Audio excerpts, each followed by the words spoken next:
Hello and welcome to the Musical Instrument Investigator. Today we're on the website of Apollium Auctioneers based in France, and we're going to have a look at their latest musical instrument sale. It's been up since the 4th of June and it's due to finish on June the 14th, which is Monday. It's June the 12th today. I'll put a link in the description.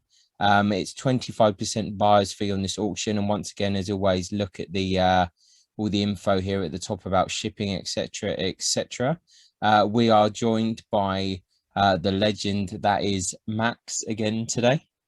Hello. Greetings. Yeah, and we're just gonna, there's 303 lots on this auction, so I think we're gonna try and blitz through and see if there's anything interesting, and if there's not, then well, it is what it is. So let's start with lot number one. So a trapezoidal violin made between 1914 and 1916. Historical scenes from the war around Verdun, trenches, etc., etc. And the back, a portrait of Marshal Joffre. There you go. Interesting.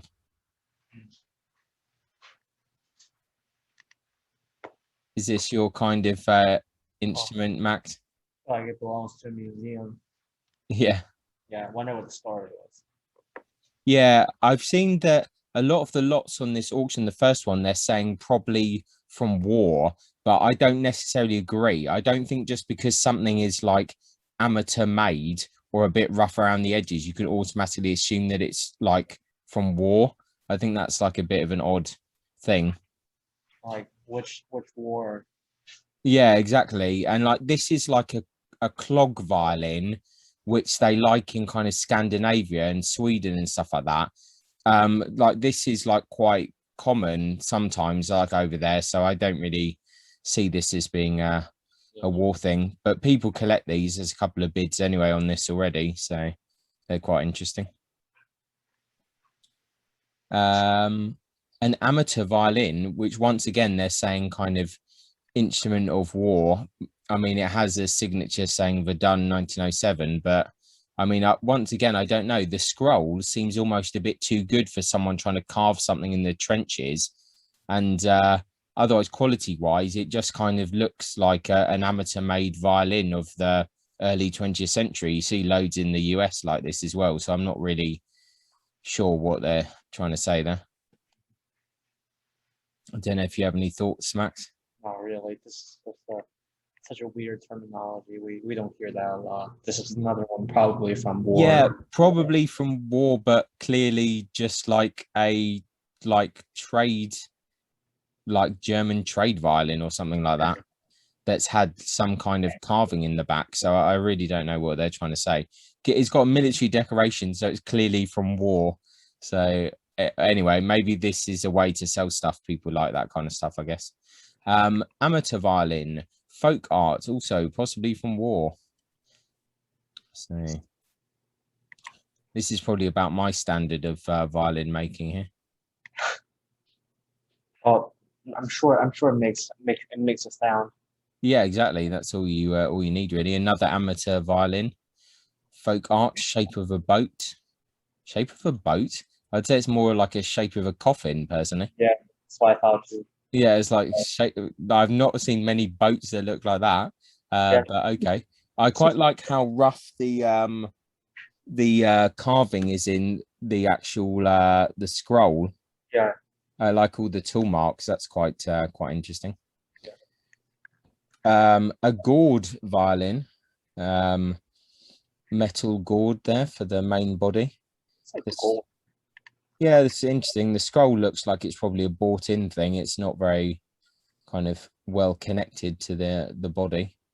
But there are 5 bids. People love all this stuff. You know, people collect all these oddball violins. So a mandolin with a gourd body. So someone was definitely having a bit of a fun. Once again, it looks like that neck's been taken off some other instrument, but this is pretty curious. I could see this in someone's fancy kind of house on a stand. There's like a piece of modern art. Yeah, it's like a decorative thing. I bet you could buy something like this for like 200 euros, ship it over to the US and sell it for like $10,000 as a piece of art. Yeah, like in an antique shop. We have a lot of them over here. Yeah. Here's another amateur violin. Like this is probably more something I might expect to see from like a war zone or something like that. Yeah. No bids on this one so far. Once again, this is a bit random.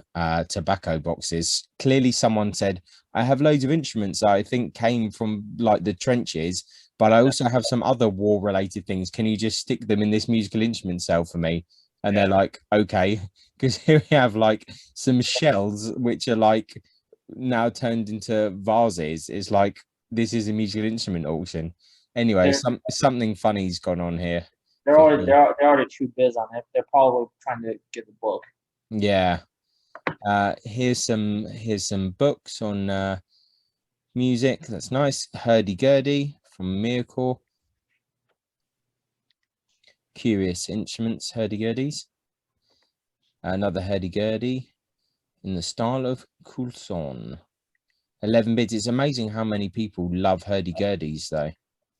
They are very popular. Oh, here we go. A French violin. It's a Lebert violin. I mean, we see these all the time. Yeah.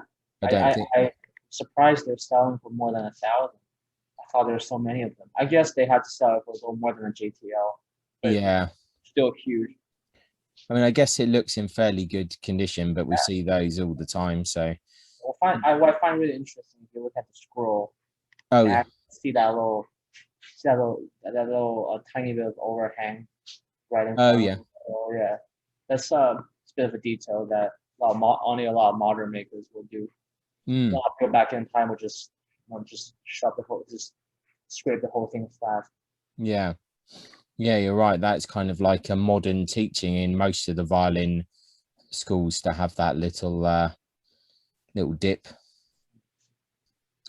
Then we have another French violin uh, with a label corrected by Le Garougue or something like that. I mean, this, in my opinion, is actually a better instrument than the bow, but the purfling doesn't look too good. You can tell that it's probably like a mass produced, but I think it looks a little better than the Lubbock. Yeah. But it's 362 is even worse. Yeah, exactly. Another violin, um, 355 back with the label Enrico Orselli, 1943. Looks pretty standard type affair. Back's kind of okay, I suppose. Yeah, nice pins. There's a little knot on the back, Yeah, but looks like a better instrument than the than a LeBeouf as well, and it's pretty. yeah, I mean, it's just nice. 800 to 1,200 would be a pretty good deal. yeah, it's not too bad. Another French violin, Gosselin Amateur, uh, Paris, 1847, 362. Yeah, this one. Good. Some F holes, they've taken their time with that. Yeah. I wonder what the arching looks like because I really can't quite tell from the front, but it looks like Yeah, it may have a pretty high arching because you can see it's reflecting a whole lot of light. A lot of these French violin have almost a flat top. yeah. And they don't sound particularly good, but I can't see the fire. It's another thing with this auction. Maybe I should really like ask them to take some side pictures. Yeah, that's not a bad idea. Let's carry on. Another anonymous violin, label Rafael Callas, 351. So that's a bit smaller than we usually see. I think we've seen a few Callas, right? Or Well, I think like yeah, Rafael Callas, I usually associate that name with mandolins personally, but maybe I'm kind of misremembering. yeah. The corners interesting on this violin. Yeah, they're pretty long. I mean, it could be like maybe because of the construction, they got these long corners. And yeah, I mean the front definitely needs some cleanup. Yeah. Interestingly, Yeah, not 100% sure what to make of that. But yeah, it's different to the other ones. Another French violin, Miracor by Amédée. Well, it's got a label which says Amédée Dodone. Yeah. I mean this there's so many of them out there. This may as well be a real one. I guess I had to do some research. Just I'm not really interested in this one, but yeah. No, this one's not so excited, but one person is interested in this. Another French violin, Lucien Lehumber, 358. Hey, look, there is a side picture. There's an arching picture for this one. Oh yeah, for this one, for some reason. Yeah. Ooh, look at that. How do you call that little cut on the wing of the F hole? Let's have a quick look. This one has really overdone it. I mean, you can see that from the side picture. Okay, yeah. Yeah. This is what I'm talking about, where you have a French violin with almost flat top arching. You can like if you remove the bass part, you can see the other side from it. Shove a ruler through it, and the bridge is probably super high. A lot of French violin have this issue where you see the neck overhang is insanely low, and the neck is at the wrong angle, resulting in a very high bridge. The you know a neck reset will cost you $1,500. Well, they can also fix it with another method where they add a little graft to the front. That that's still a few $100 repair. So Yeah. I'm not surprised that almost most instruments they sell have this issue. It seems to be a very common issue. I don't know why. I think it's just because we have slightly different standard on fingerboard projection neck than this time. Well, one person is interested in it, so they're not phased by that. A modern violin bearing a Strad label. 363 is the back.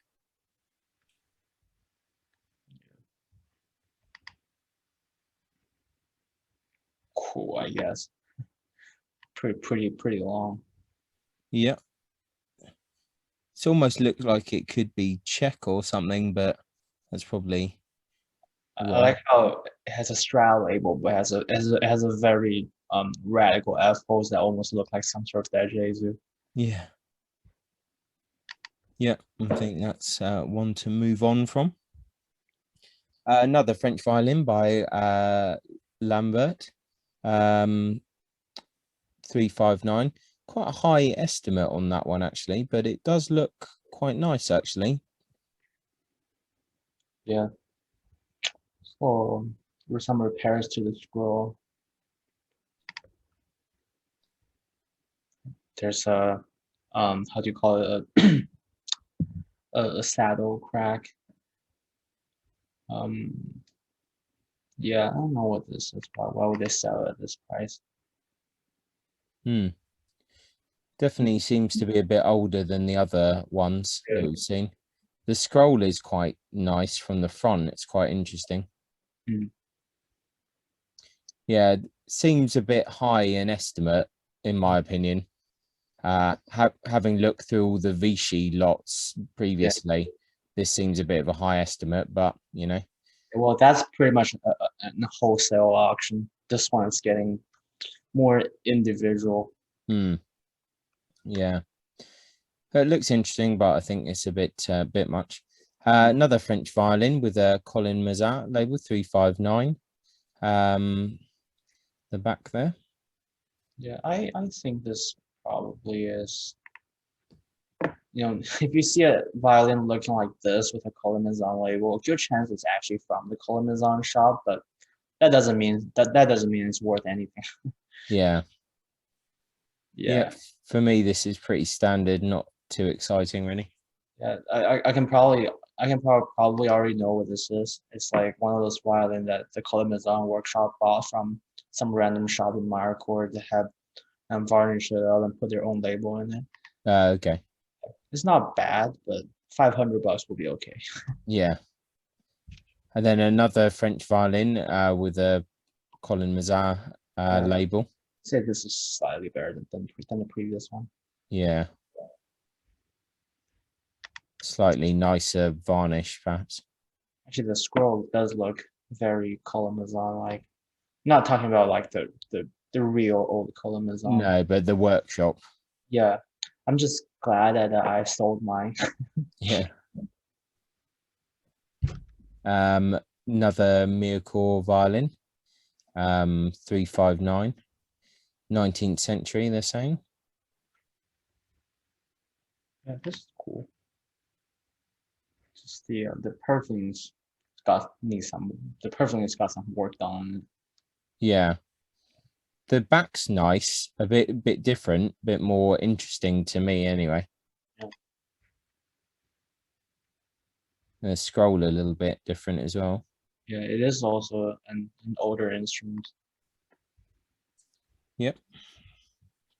Not bad. Definitely curious. Oh, an Italian violin by Giacinto Bortolesi. Well, so we're in the high things here.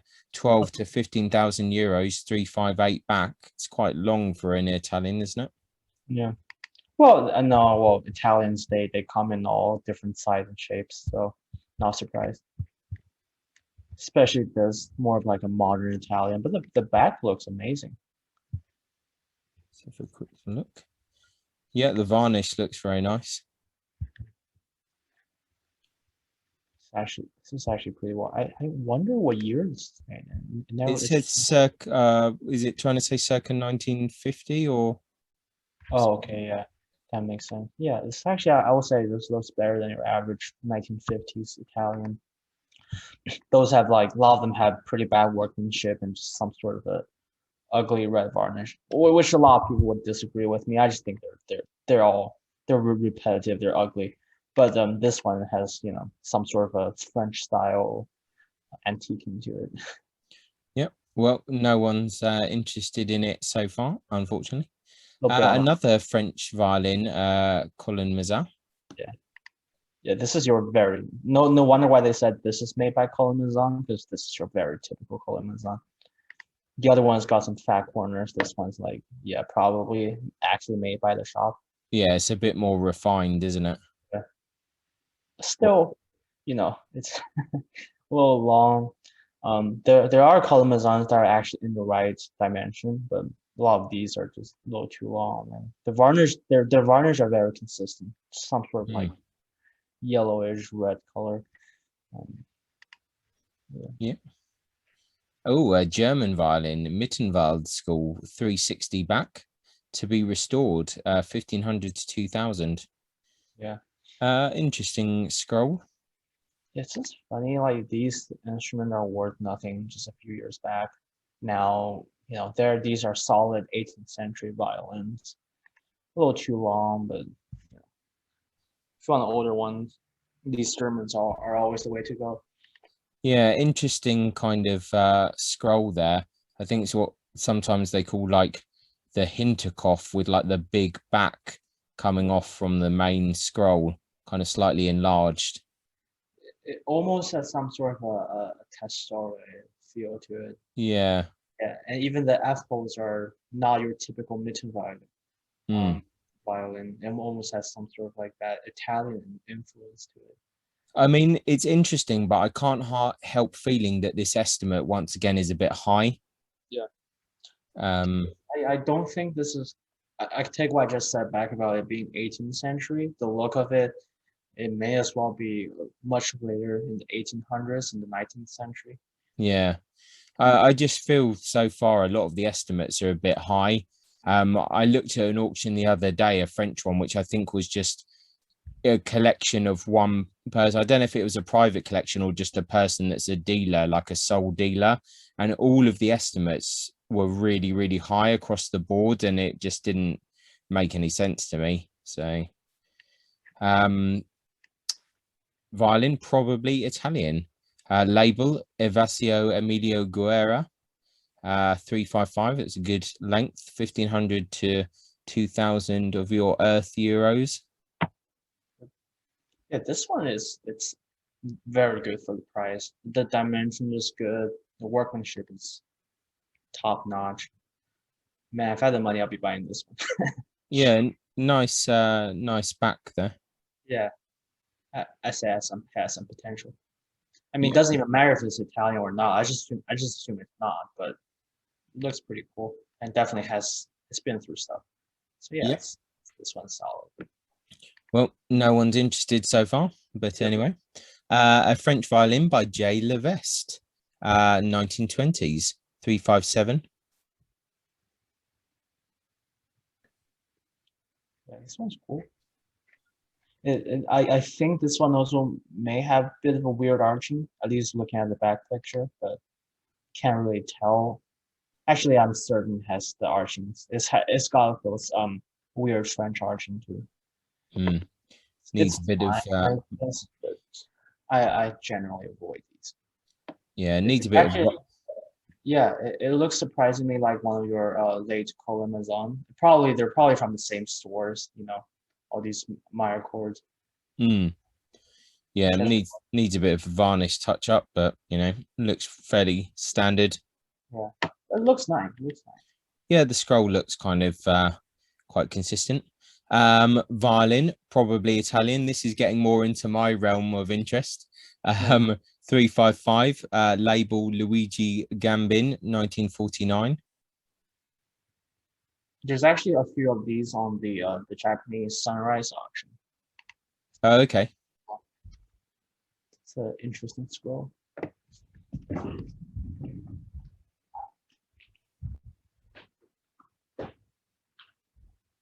Do you mean instruments with this maker's label?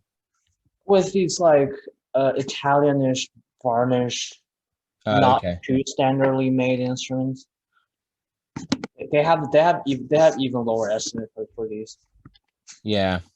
These are instruments where I really don't know who made them. Like No. some sort of a Eastern European workshop that is shoved Italian labels in them. Yeah, they look a bit curious. Yeah. If it was a bit less on the estimate, then it might be something worth taking a risk on. But Yeah. once again, I just feel this estimate is just a bit much. Yeah. French violin, by Claude Victor Rambaud, 1855, 358 back, I 4 to have 5,000 euros. Wow. I have a feeling this one was on the last auction too, right? Okay. Yeah, it the name rings a bell, and it looks like a very good instrument. As I say, the F holes are extremely well cut. Yeah, They're very precise. except for they're I guess a little too big. The orientation is a little weird. I mean, you know, if they would have shifted a little bit, instead of them being so upright, it'll look a little better. But no, that's just me. Yeah. You can tell it's a Dajezu copy with like one F-hole template, and they didn't the luthier either it's a personal decision or he didn't quite place the template properly. But other than that, I think you know it's a very solid instrument. It's Yeah. very well made. Yeah. Once again, I think the estimate is a bit optimistic, but I'm obviously on a budget mode today because I'm just critical of everything. Thinking about it, it's a very well made French violin made in 1855. Yeah. You know, shops will be selling this in the 10,000 range. I mean, it's a solid. If you can sell it to end user, it's a solid like 200% profit. Yeah. Yep. Now we have a French violin, a copy of Galliano, 358 back.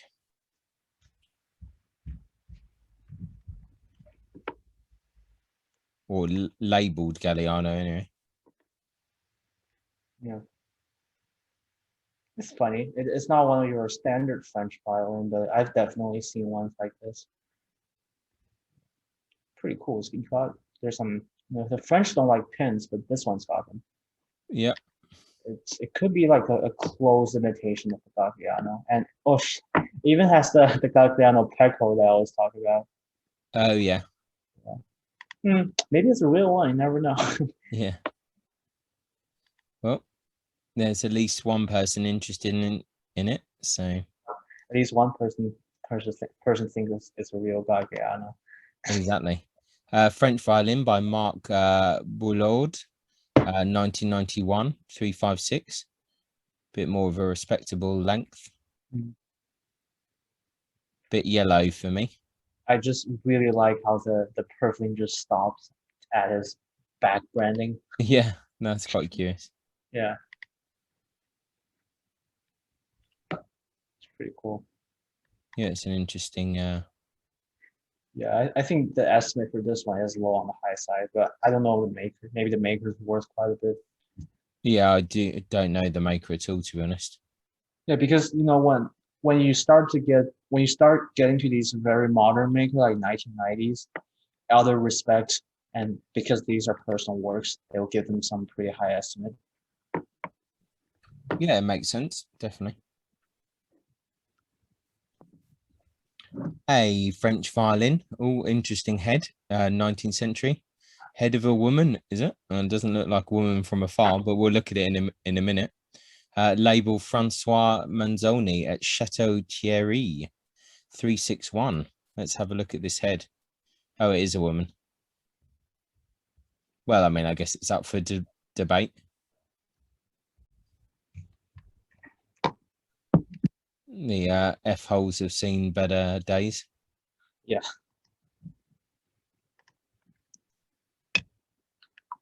It's a curious thing.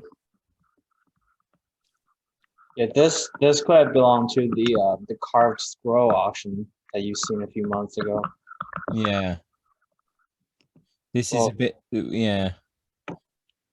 The head is almost like a scary snake. Yeah. It's a bit weird. That's what you use to scare other players. I was going to say that's from the violin horror movie, I think. Yeah. This is a bit more interesting. German violin copy of Steiner, 19th century, with 363. Copy of Steiner. Maybe they're just saying copy of Steiner because it has the label. Fake Steiner label, yeah. It's so funny. You see these Steiner label all over the place, but real Steiners never had a proper printed label in them. Yeah. And it's got some back cracks. Yeah. Yeah. Oh, so it's like a French copy. P. Gucci at, like, I would say that's at company, probably Toulouse. Yeah. Yeah, it's slightly curious. It's even made with a French external mode. I'm pretty. Oh, okay, so the Gucci is a repair label, but Yeah. I'm not surprised. I won't be surprised if this violin is French. Well, it could be, yeah, slightly different than expected. And another French violin, Miracle, 19th century, label, Strad label, 358. I'll skip this one. There's so many of them out there. Yeah, it's pretty standard. Another French violin by Alexandre Delanoy. Original label, 1914.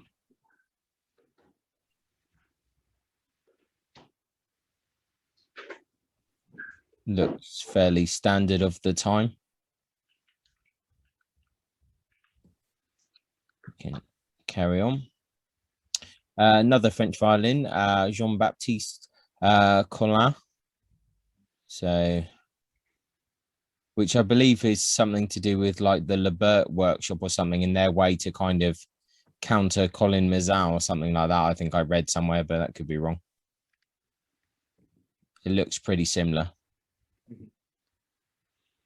I've seen one of these in person. They're actually quite nice. Not too bad. But they don't sell for anything. No, exactly. That's the only nice comment I'm going to make about French violins today.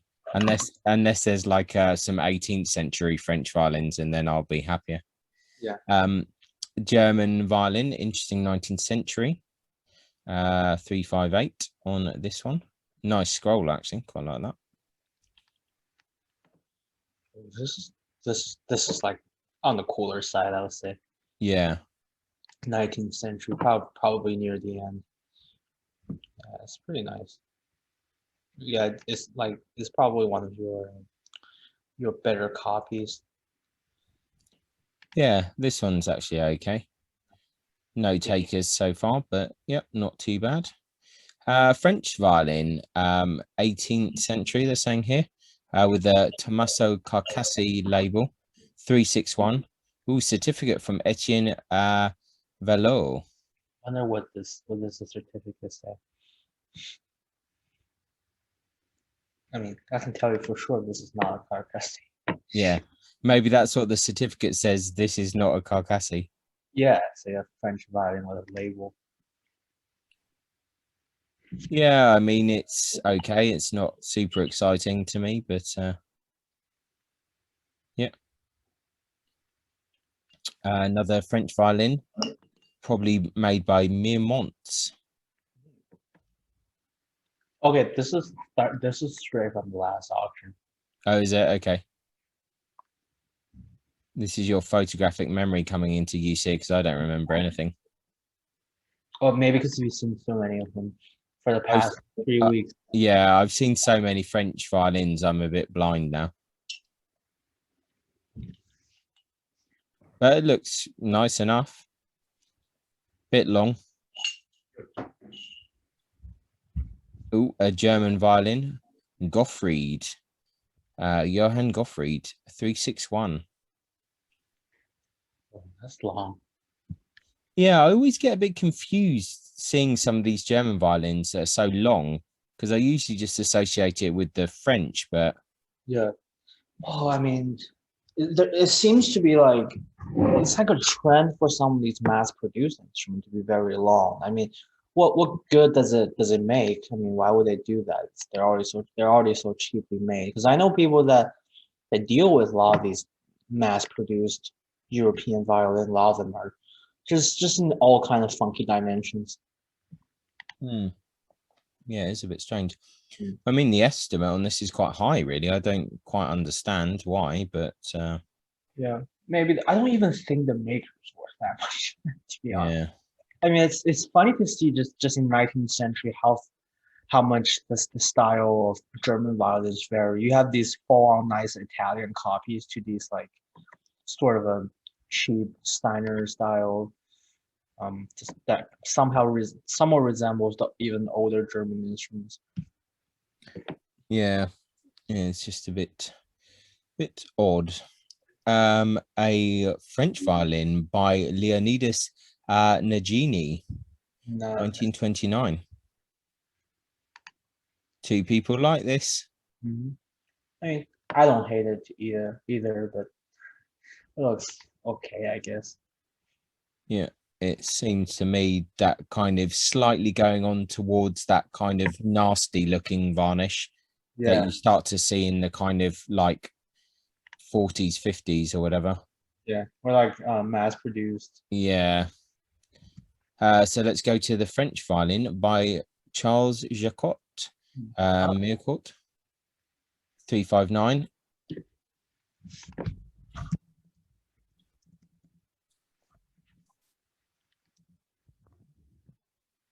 Obviously, quite a known maker, I guess, hence the estimate. Yeah. Not really doing anything for me, unfortunately. Yeah, I think the workmanship is slightly better than a lot of the ones we've seen. Yeah. The corner works are a lot more interesting, let's say. Yep. French violin by Jules Mercure, 1933. Two people like it. Yeah, I like it too. The dimension is not bad and workmanship is pretty good. The wood on the back looks pretty cool. It's almost like one of those Dudon. Yeah. That's Yeah, fairly nice. it actually has pins too. Yeah. So yeah. Ooh, actually the scroll is amazing. Damn. I like this one. Yeah. Yeah. It looks I probably can't sell it, but man, if I can keep one of these to myself, that'd be nice. that'd be a good backup for the VO. Yeah. A poor man's William. French violin by Remy 364. Wow, that is a big one.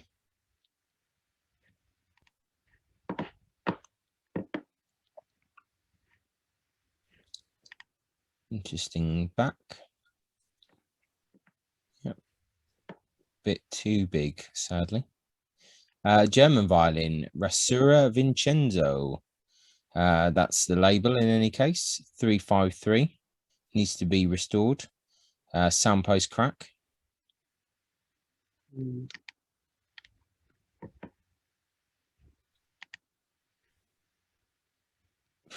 Don't know. I think this estimate is way too Actually, much. for this one, it's fine because this one is old and with original label. Yeah, but look at the kind of crack on the back. Yeah, well, they're not structural, I would say. Yeah, bit nasty, but I would say around 1,000 would be acceptable. Yeah. I think they might struggle with that one. Yeah. But we'll see. French violin, Lebert Workshop, 1923. Finished by Marcellus Robin. 355. That's a good length. Yeah, has some funky arching too. So the corners are a bit weird on this, no? Yeah, for sure. Well, it's funny. We've seen a lot of these violins, even on especially on this auction with these long tilted corners. Maybe it just the way that the varnish is, it just draws them out on this one for some reason. Yeah. Or the F holes or whatever. The form itself looks weird enough, I would say. Yeah, it's a bit bizarre. Let's confine that one. Oh, a quarter size Italian violin. That's pretty rare. By Giacetti, original label. Yeah, that's quite rare. Yeah, one for a talented kid. Yeah, nice scroll actually. Not Yeah, sure about the rest of it, but especially for a quarter size instrument, this is way above standard. no, definitely, yeah. Yeah, the scroll in particular is actually quite impressive. I mean, yeah. Yeah, I can just imagine when I have a kid, when I'm like forcing them to learn the violin, this will be the kind I'm shopping for. Yeah. No, it's quite impressive actually. A modern viola. Wow, that's a curious one. Made in the style of like a quinton. Oh no, it is a quinton. That's curious.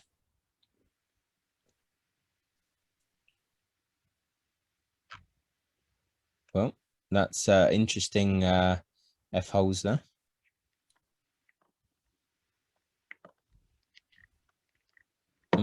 Wow, a little bit bizarre. What a bizarre scroll. Yeah. So Like kind of it's like it's like it's like using one of those weird Photoshop distortion tools and just went over the whole picture. yeah, it looks like distorted. A bit strange. Some people like making instruments like that for some reason. So Yeah, the artists. you see, I call this actually artistic compared to the one that are clearly badly made Yeah. From an artistic standpoint. I mean, it's funny because viola doesn't have that much standard to it. That's why you can be like really crazy when you're making violas. Yeah.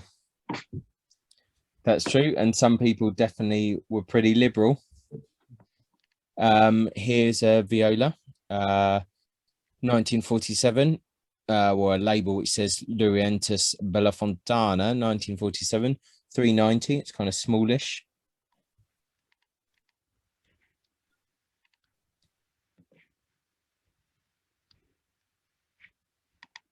The back looks like it could be quite curious. Looks a bit like it might have been tampered with the varnish, but maybe not. You mean the back? Yeah, it looks a bit kind of faded, like someone's tried to antique it or fade it, but maybe that's just how it was. Yeah, I think it's fine. Some of those vertical grains are just from the wood. Well, I mean, it's got a low starting price, so if you're looking for a kind of spare viola, then could be all right. It's a nice viola. Yeah, I don't know if the dimension is right. Well, it's a bit smallish. Well, it's not too bad, but Yeah. 400 to 420 is pretty standard, I think, for a viola. Another viola here, anonymous. Something about Rossi Giuseppe 409, so that's not far off being a good size.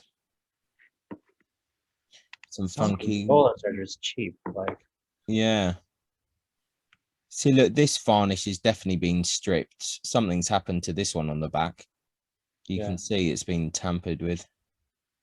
Yeah, someone went through it with there's an open seam, I guess, too. Yeah. Board. Curious one. But at least the estimate is fair anyway. A French viola by Didier Nicolas Ain. One Famous maker. Yeah, I was gonna say this estimate, I think that's fine. I think that's probably a reasonable estimate. Some of the other ones I don't really understand, but yeah, this seems like a completely reasonable estimate, to be honest, if not even quite on the low side. Looks nice enough. There's one bid on it, so someone's interested. Oh, a cello by probably made by Guido Mambelli. There you go.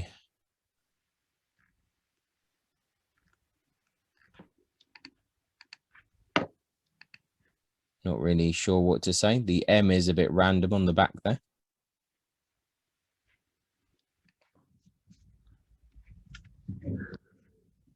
Oh, someone's interested. Another cello bearing an Ordino Muro label.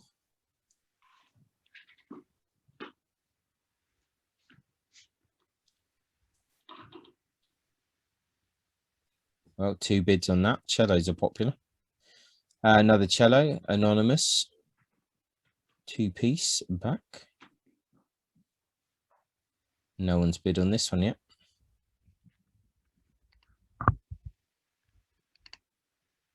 Yeah, it's quite an interesting back on that one.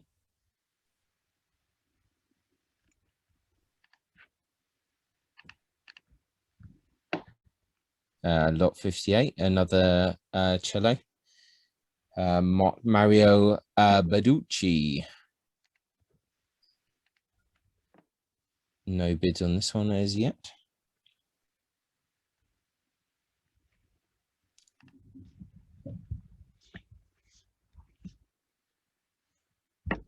German cello, probably made by George Klotz. Interesting head on this one. Two bids on it.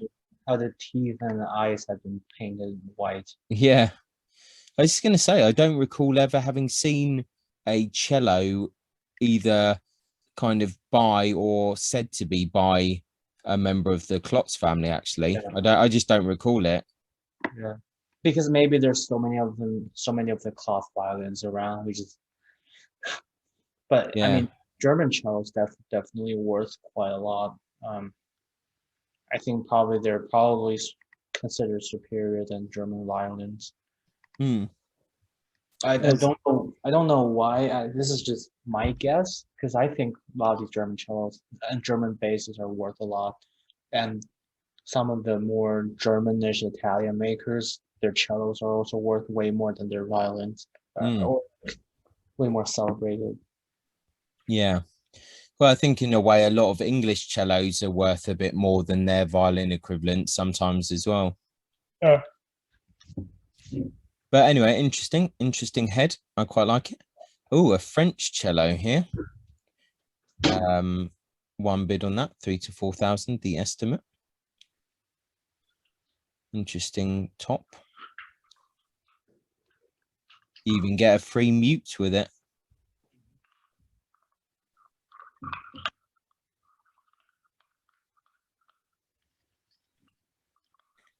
Half-size cello attributed to Pillamont.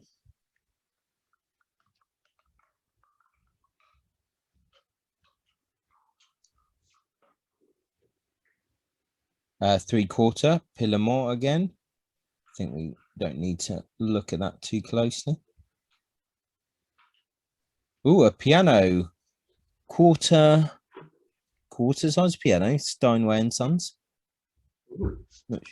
Not sure what they're trying to say there. Like maybe it's a small grand.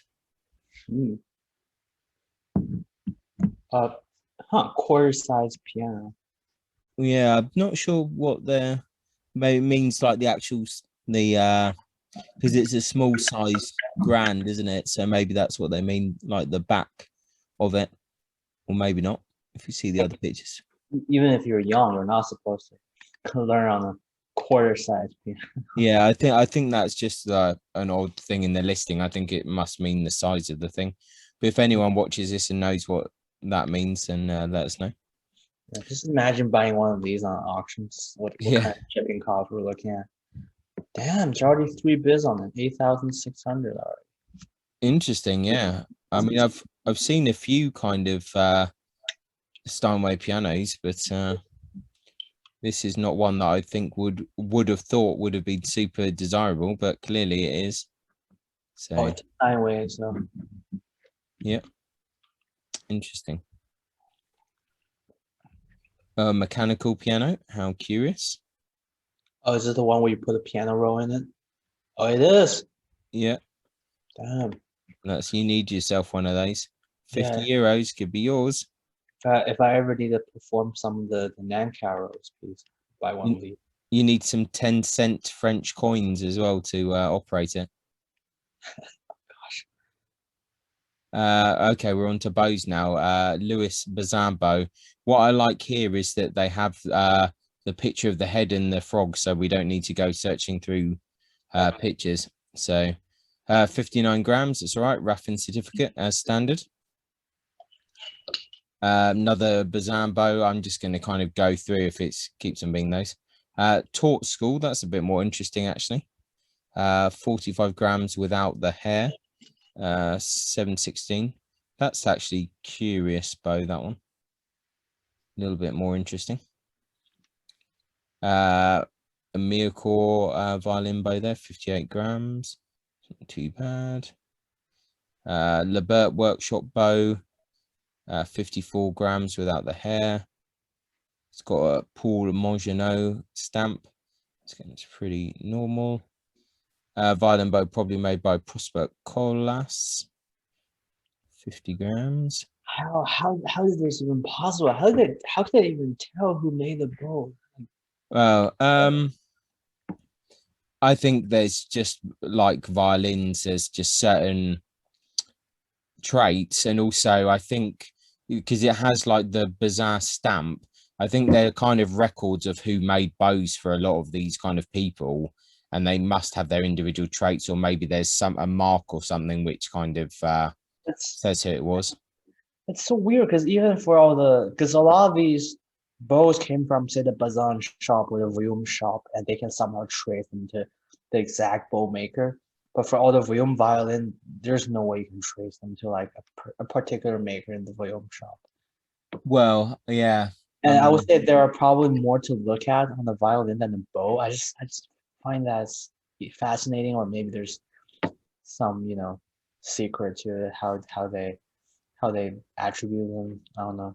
Well, I mean, in the Vuillaume workshop, did a maker make the entire instrument, or did they make parts of it? I'm almost certain that they made the entire thing. Like, right, okay. I don't think his workshop necessarily operated as like a production line. Because even that, you can even speculate how come his bows are all made by the same maker. Yeah. Which I guess is more common to have a bow maker. Yeah, that's what I'm just saying is like the bow maker would probably make at least the stick anyway, maybe not the frog, but so I'm just saying maybe perhaps if the workshop operated the violin making a bit differently, but like I said, I don't know really. But what about the hill bows? Because hills also employ different bow makers, but we Yeah. call them hill bows.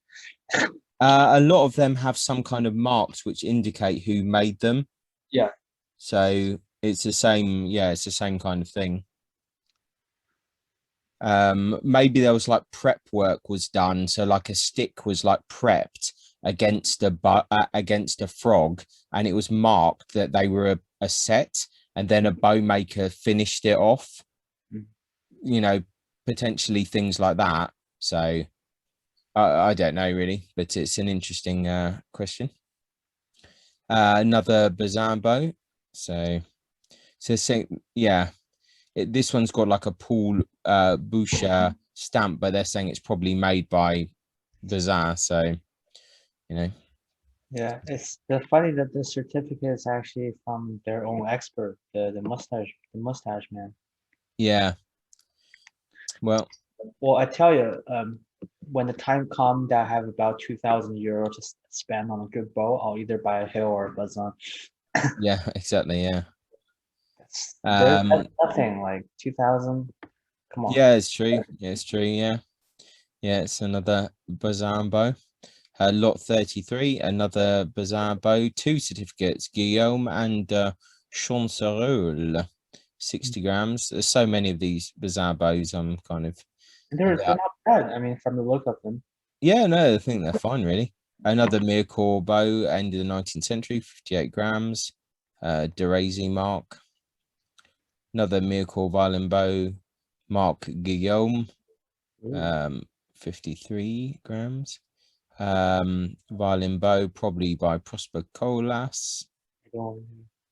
Yeah, I can see some similarity to the way that the tip is made to the other cola. Yeah.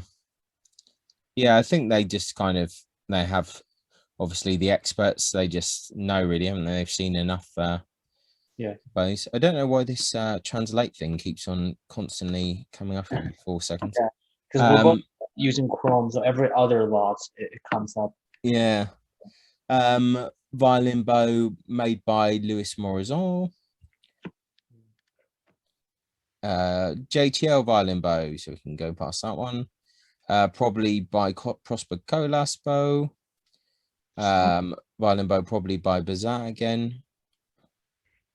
Violin bow probably made by Louis Morizon. Another Mircore violin bow. Another JTL violin bow. Another Mircore violin bow, taught mark. Another violin bow, late 19th century. Violin bow in the Pajot Mare style. Violin bow in the style of Simon Frère. Violin bow in the style of Pajot. Violin bow probably made by Charles Nicholas Bazin. 4 bids on that. Someone like that one. This is the kind of bow that you want. A German bow. Starting price 10 euros. Perfect. Yeah. I'll buy a bunch of them and sell them for like 200. Well, I see the screws getting cracked up, or if that's just the way it's made. Yeah, that might be a bit of a problem. But it's got charm. That's all you need to do to sell something. Charm. Another violin bow, anonymous. I can't bloody speak anymore. Lenoble iron mark there. Yeah. The hair looks very well made. Yeah. Yeah, it's not too bad. It's almost like my modern hot coffee. Yeah, it looks like it could be not a bad one. This translate thing is going crazy. Another violin bow by Eugene Brullier. That's a name I haven't actually heard before, I don't think. Looks interesting enough. No one's bidding on it. Violin bow by Charles Nicholas Bazin. 1 bid. It's a bargain one. It's funny now. See, now I kind of see the tooth style head. It looks almost like a cello bow. Yeah, that is actually an interesting head on that one. Yeah, I think a lot of toothed bow are made in this style. Yeah.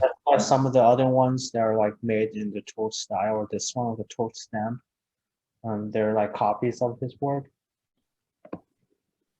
Yep. Violin bow by Cunyo Huri. Certificate by Pierre Guillaume. 49 gram without hair. That could actually be quite a good weight in the end. Violin bow probably made by Charles Picats. This could be interesting. I'm surprised there's no bids on that. Yeah. 1895. That could be an interesting one. Well, you see, 51 grams. I know nothing about bows, but if I have the money, I'll probably just buy the Picasso so I can tell people that play on Picasso. Yeah. Sorry, say that again. Since I know nothing about bows, if I have this money, I'll just buy the Picasso so I can tell people that play on the Picasso. Yeah, exactly. Yeah. Yeah, why not? Oh, there's lower end, I guess. It still Yeah. looks interesting though, that one. I have another theory that also bows are a little cheaper in France because I know dealers that they go to France and pick up a whole bunch of bows and sell them in like UK or the US. Okay. Well, they have so many of them, don't they? Yeah. Violin bow Miracle with a bizarre mark. Violin bow by Louis Morizot, the brothers. Violin bow Miracle. We'll just skip through these. Violin bow Miracle again. Violin bow probably made in the workshop of Louis Morizot. Again, another violin bow from Miracle. Another violin bow probably made by Lapierre. Violin bow Miracle.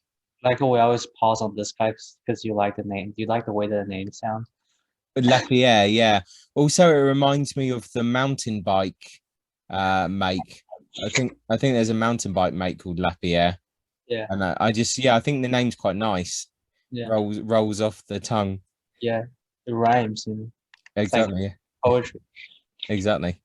Another Miracle bow. Violin bow, probably Francois Picat. Even cheaper, this one. Yeah. Guess it's not hard to own a Picard after all. Yeah, well. Violin bow, anonymous. Also for the for Law 106, the stick is a little near the frog is a little weird.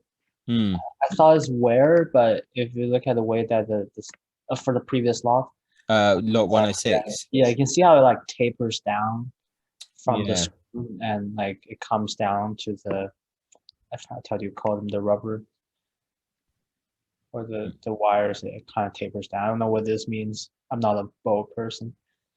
I don't know if Okay. it's a good thing or a bad thing. Which bit can you? The stick on the frog side. Oh yeah. See how like it tapers down a little bit. That's not wear. Okay. Yeah, that's clearly not wear. It's clearly the way it's made. I just don't know if that's a good thing or a bad thing. Right. Okay. Yeah. Yeah. Not sure in that instance. Another violin bow with a taut stamp. Another anonymous bow there with a Vorin stamp. Violin bow by Fretschner. 13 bids. Yeah, people really go mad for the Fretschner bows, the genuine ones, obviously. Yeah. It does look like a nice bow, actually. Yeah, it's like people buy what they don't have. It's like in a French auction they like the German bow better, and then in an American auction they like the French bows better. Well, I mean, I don't really blame them, because if you're just like flooded with like 500 French violins and 500 French bows, it makes anything that's not French quite attractive, really. Yeah, well, this is a pretty good bow too. Oh, it looked nice. Yeah, it looked nice. Violin bow by Morizot Senior. Actually, let's go back to that one. Oh no, that's okay. Here we're getting into the serious realms here. Violin bow by Victor Francois Fetique with the iron mark. 57 grams without hair there. It's a bit more of a fancy bow.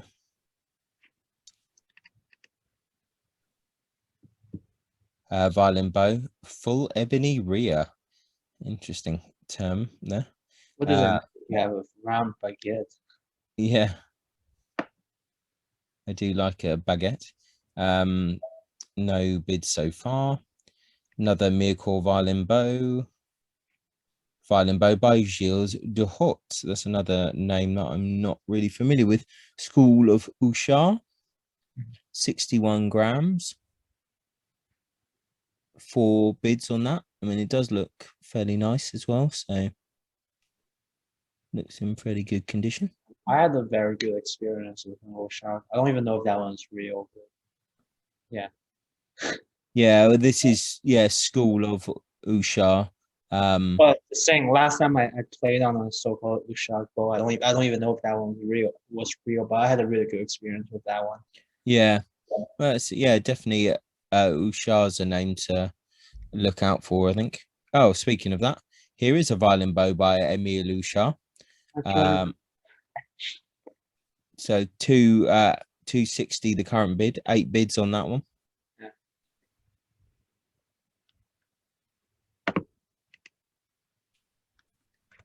Violin bow, 1875, mark of Paul Jambard. Looks okay. A lot of bows, modern bow here. 20 euros bargain. Get your bargain bows. Violin bow, marked VJ Forelli. 8 bids on that one. That's popular. Violin bow by Prosper Colas. Quite a lot of bows here. Violin bow by Francois Lot. That's another fairly decent name there. Violin bow by Joseph Morazon, Louis Joseph Morazon, with an ivory frog there. Violin bow by GATL. Violin bow Miracle. It's a lot of bows. Probably a violin bow, probably by Emile Shah. 1 bid on that one. Anonymous violin bow with a Lamy mark. Violin bow late 19th century with a mark for Ordonneau, Paris. Half-size violin bow by Paul Jambard. 17 bids. Wow, that's quite popular. Ivory mounted. Guess it's slightly rarer to have a higher quality bow in a half size. 3/4 bow there. 100 euros is the bid. 19th century. Oh, this is a bit more my kind of thing. Viola bow, Fonclaws workshop, ironwood stick, open ebony frog, bone button. Quite like it. Quite tasteful. 1 bid. Not me. Cello bow by Nicholas Bazin.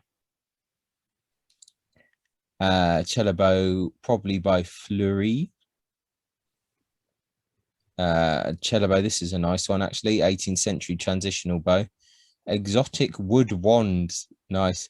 Macassar ebony, frog that, bone button.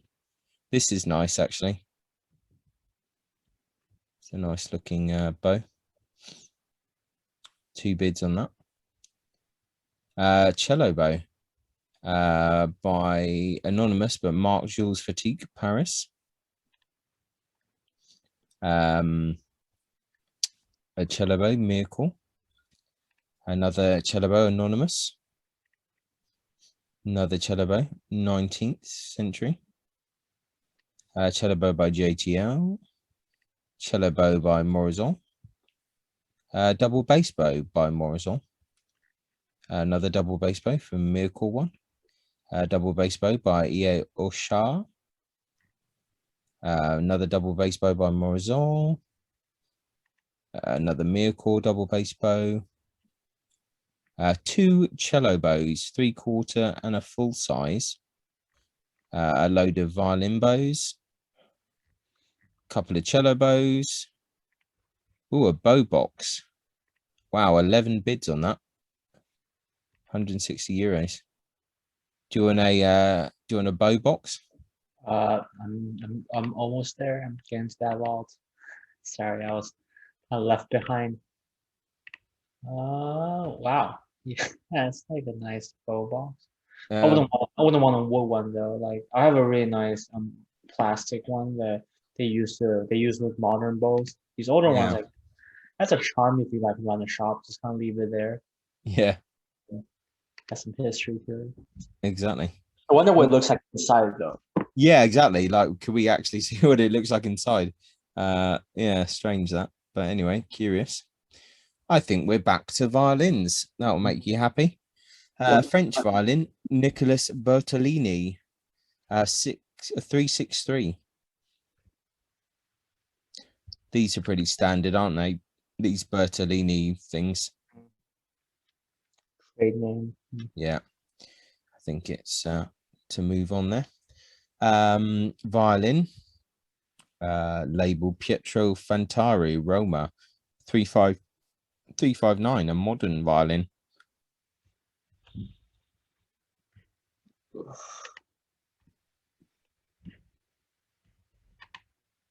Max does not approve. Nothing to say about these. Yeah, French violin. I think we're in the junk pile at the moment, aren't we? Talking about like overestimate. Yeah, exactly. Maybe the estimate should be 8 to 10 euros. Yeah. That would be That's a bit harsh. I'm being harsh today. I'm in a really harsh mood for some reason. This violence actually looks okay, at least from the back. French violin, Cabasse, 355. At least it's a good size. I mean, the previous one we kind of jumped through that one. Yeah, well, that wasn't very exciting. What I will say is that the worm has been at the scroll on this one. On locked 154. That's funny. We're on the same. We're on 154. Yeah. Somehow, our law say a different thing. Oh, okay, yeah, we're on it. Yeah. Sorry, I was actually talking about this one. I thought this one's quite interesting. What, 154? 154, yes. Yeah, and you can see that it's been nibbled a bit. Yeah, it's got some warm stuff. These could be all original. It looks like a pretty old instrument. Yeah, it looks quite curious, and we know that the woodworm like to eat the best instruments, so yeah, that's a good sign. Yeah, well, there may be some cracks. There may be a back samples crack. Yeah, a bit, and the front needs some cleaning. It's a interesting, nice instrument. Yeah, curious one. Another violin here. Label Sergio Rossi Roma, 359. Another bargain zone instrument.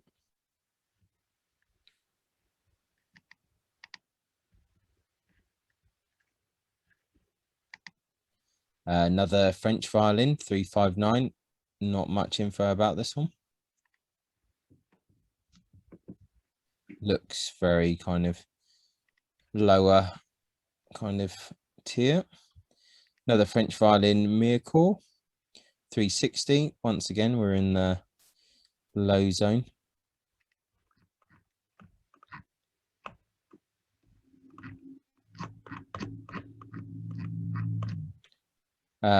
French violin, Breton. Wow, 365. Fractional viola. Yeah, not far off, to be honest. Not far off. I don't mind this one so much, actually. It's okay. Too long, though. German violin, made around 1950, 359.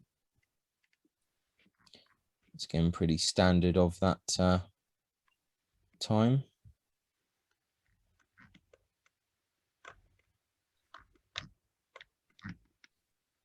French violin, Miracle, with Paul Boucher label. That's real bargain. That is 20 euros. That's the starting price. It's in your budget now. Yeah, this is my kind of thing. Under 20 euros. Bargain bucket. Half size viola. I don't think we really need to look at that. Romanian. German violin. The whole is refinished. To be honest, I wonder what the back length for the half size viola is, because it may as well just be a 3/3 violin. I wonder why they would think it's a half size viola instead of a fractional violin. Yeah, well, maybe it says so on a label or something. Yeah, I'm not sure. Well, the label can tell me what I do with it. Yeah, exactly. That's true. German violin, not too exciting. Another violin, Ordino Moreau 356. Once again, not really too exciting, sadly.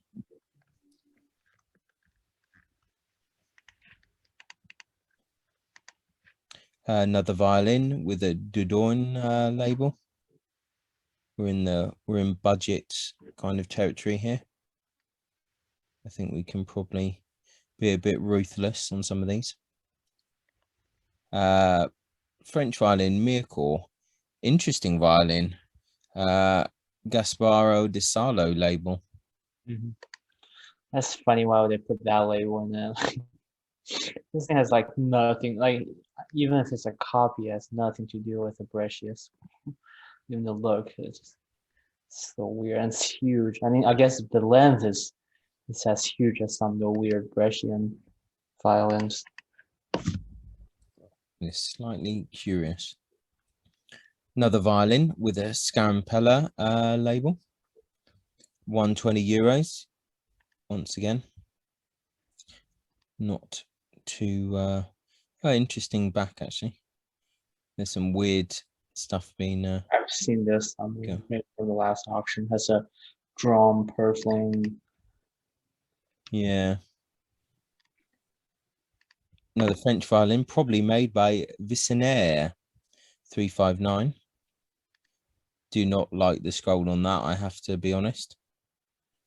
Back is okay.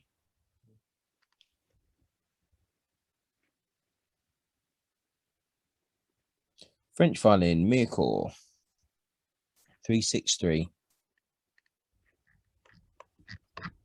Needs a bit of a clean. Well, it's got pins.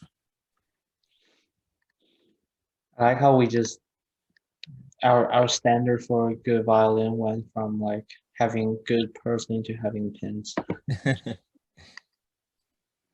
Just looking for anything that makes it interesting, really. Yeah. German violin, lot 170. 360. Oh, we should like start speed running this section. Just This is not very exciting. uh, Let's carry on. French violin, Ordino label. I think we can skip that one. French violin, anonymous, Giussani. I think we can go past that one as well. French violin, anonymous, Steininger label there. Let's have a quick look at that one just in case. huge. Slightly better than the other trash. Yeah, I think we need them to go up to 370 now. Yeah. We need to go to the next level. French violin from Mircor, Chaudon Pierre.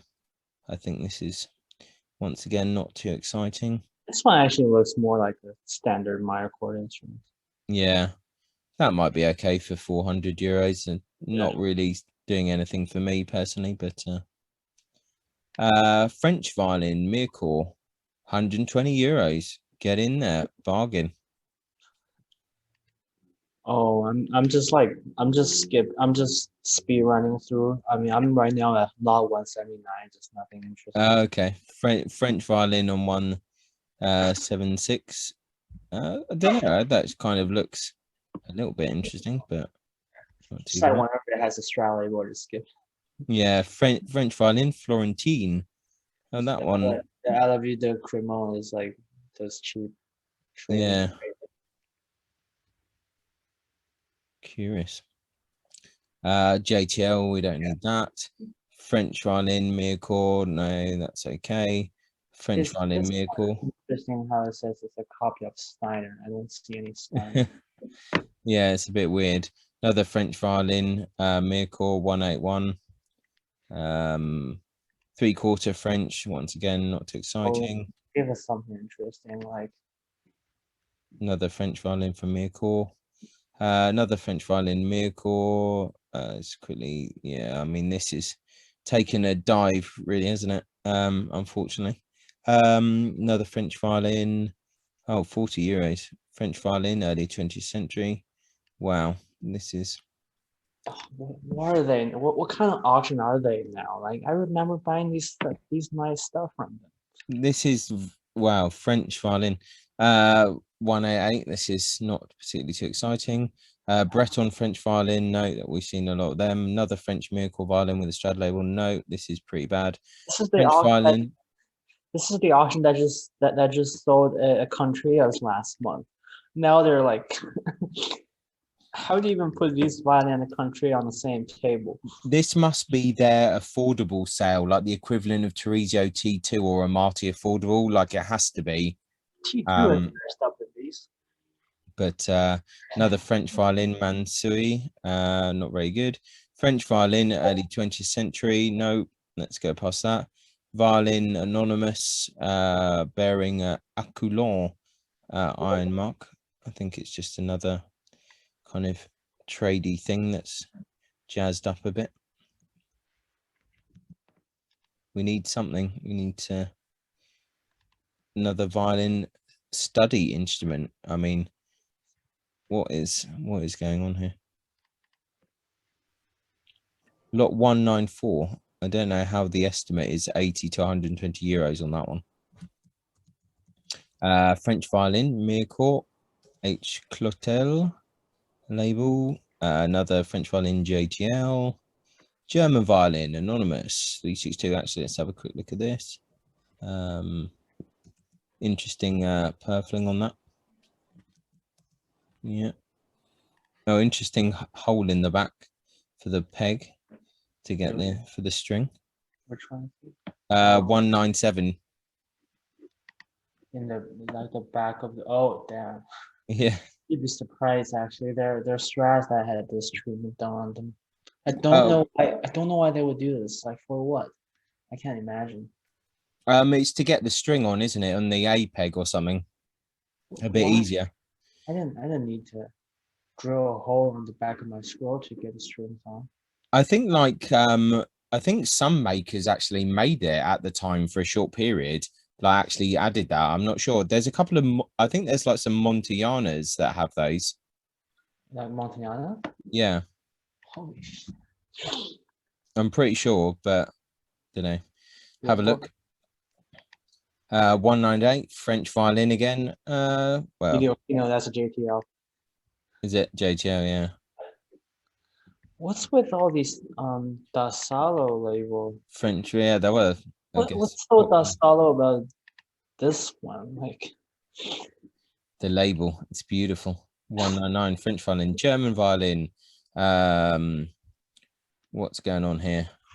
I think surely that we're running out of violins now. Yeah, pretty standard. 3/4 Miracor, yeah, 3/4 JTL, half size Miracor, lovely, half size Miracor, half size JTL, 3/4 Miracor, 3/4 Miracor, 3/4 Breton, 3/4 Miracor. Ooh, a load of violins, 3 instruments. Some wood, cello back and top, nice. Some more wood, cello back and top. Wait for me for the woods. Which law is this? Oh, sorry, I've gone 2:11. That's when it starts. Oh, nice. Wow, it's just all these stuff like. All right, we're at the woods. Okay, so cello back and top there. Yeah, the top is not too interesting. The back is okay. Yeah, these are not even some like really good. So this has cello back from Cremona. Yeah, same with like 212 cello back and top. 213, same cello back. 214 cello back. 215 back, top, and neck of cello. It's all from Cremona, it seems. Violin sets.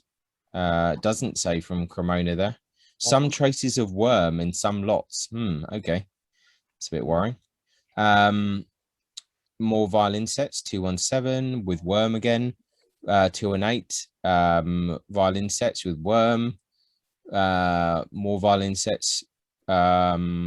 Oh, it doesn't say worm on this one actually. You never know. The worms may be making the wood more tender. Yeah, exactly. Yeah. Maybe if it's like June, it's the spice. That's what everyone wants. They Yeah. leave their spice in your violin. You know, it's like how the farmers, they will put worms in the earth that intentionally to like loosen it up so it's easier for the plants to grow. Yeah, that's true. Yeah. More violin sets with traces of worm on 220. More violin sets. Oh, we seem to have skipped 221. Doesn't seem to exist. No, it doesn't. It's a Good. worm effective wood. How can it be worth like 100 something? Well, I mean, let's have a look. You can see a few wormholes in this. Yeah. That's a bit of a red flag. I really don't know who's gonna buy wood with wormholes in, because you just don't know. That's the thing with the woodworm, is you might see two holes and think, oh yeah, that's all right, it's two holes. You go to cut it, and the whole thing is riddled with a labyrinth of woodworm tracks. So I think they're gonna struggle to sell that, to be honest, but good luck to them. Viola sets, worm again. Like, I just really think, I mean, well, two people have bid on that, I guess. So, but interesting.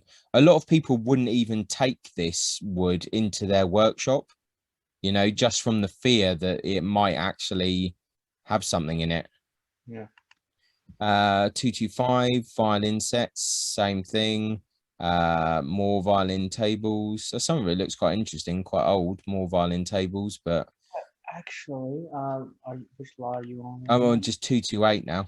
It's in the few lots. There's if you go 230. Yeah. Let's see, more wood. That one piece looked pretty interesting. Yeah. Yeah. It just looks like where it's been put through the saw. So yeah, more viola kind of wood. Well, someone's interested in it. More violin tables there. More violin tables. Quite a lot of wood actually. More wood. More wood. More wood. Wood. Wood. Wood. Yeah, more wood. We're just keeping going. Wood. Wood. Yeah. Wood. Wood. Oh well, this makes this video a lot easier then. Yeah. I would have said, oh, we could have spent more time on stuff, but as it's all like dubious French stuff, it was fine, really. Just more wood going through all the lots. I mean, some of this wood looks quite interesting, but this traces of worm just really concerns me.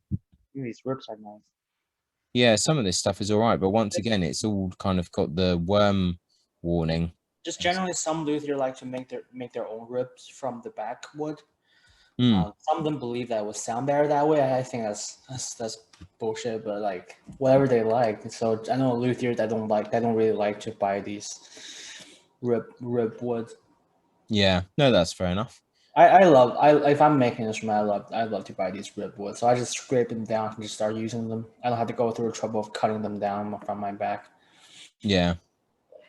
Here's 256 is a few tools and accessories and other stuff. I like this one, but you don't know which of these mold actually fit. What are they for? There's sometimes if they're copying a particular model, they'll have them all well labeled on the templates. Some of these are just some random templates. Yeah, some of these tools are pretty old. Yeah. I guess the clamps are still working. Oh, actually, you know what? The fittings are pretty cool. Yeah, I mean, that could be all right. It could be not too bad lot for someone. 257, this is pretty random. Like luthier product.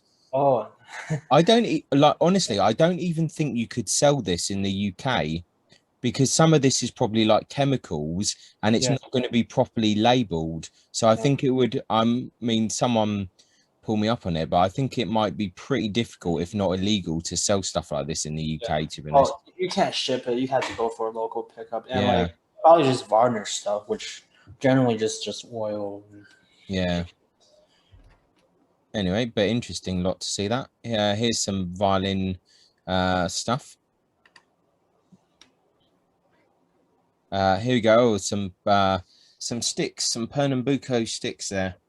I'm not surprised there's a few bids on that.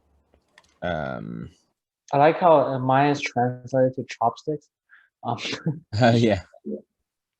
A whole load of frogs. Yeah. Oh, some old style cases. Someone's actually bid on them. That's a bit strange. Some more old cases. Oh, a clarinet, or at least most of a clarinet. A whatever it's called, double horn or something like that, or is that what they call like a cor anglais or something? No, that's not. No, no, no. No, I'm talking rubbish here. Some kind of horn and a clarinet. Hang on. Oh, we're into the translation zone again. Some of these clarinet at Apollium sell are actually pretty good because the French, some of these French brands, they make pretty desirable clarinets. Yep. Well, someone's interested in that one. The Ménétrier clarinet. A bassoon by Buffet Crampon, starting price 1,500. A bugle by Pierre Thibault. A trumpet by Antoine Courtois, 2 bids, original box. Flute by Elcart. Tenor trombone there by Antoine Courtois.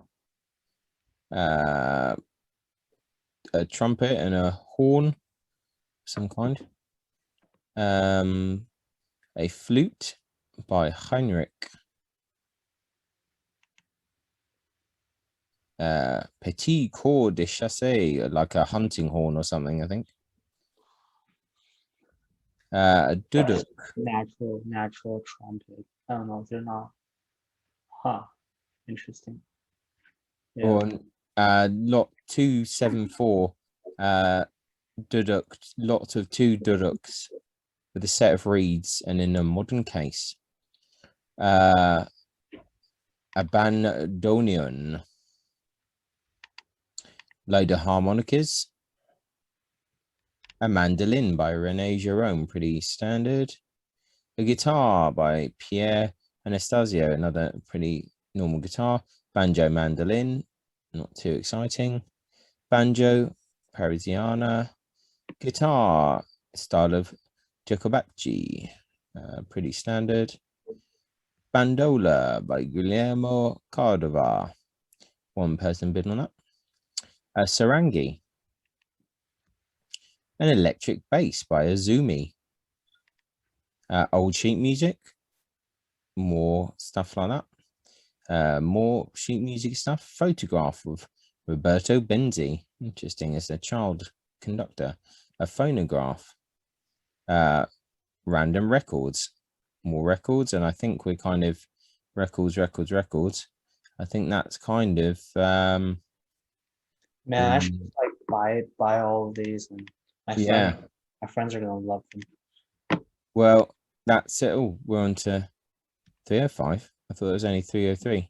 Have we gone into another auction here or something? I'm confused. Oh, yeah. Some of these albums are pretty cool. Like, 'cause I know some of these. Oh, it's just gone back. Yeah, 308. I've just been kind of going mad. Well, yeah, I mean, I think that's the catalog, really. Very unexciting, unfortunately. Yeah, I didn't think we'll do like all 300 of them in one go. That's just amazing. Well, yeah. There's not really anything too standouty. Yeah. Yeah, I don't even have a favorite. Well, they're all pretty bad. I think this probably Italian one that will do. Luigi Gambin, that'll do. It's not even the best of the Italians. Like,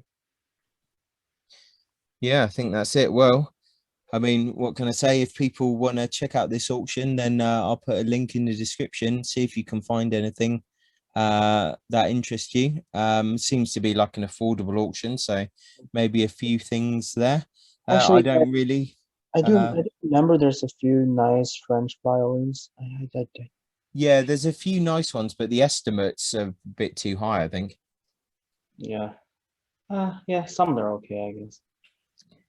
But anyway, some potential anyway. So if you're interested in it, check it out. I don't think I have anything else to say. Max, do you have anything else to sign off with?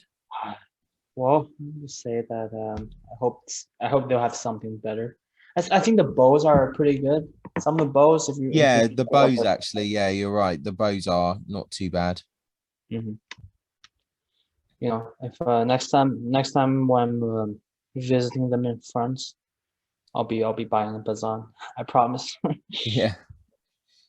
Okie dokie. Well, once again, thanks to everyone for watching and thanks to Max for helping out.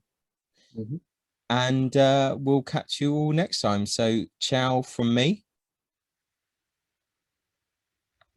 and Max. Yep. Well, I'm signing off too. Bye, guys. Bye. Ciao. Many thanks for tuning in to the Musical Instrument Investigator. I hope that you enjoyed the video. If you did, then please like, subscribe and turn on notifications and watch out for the next video coming soon.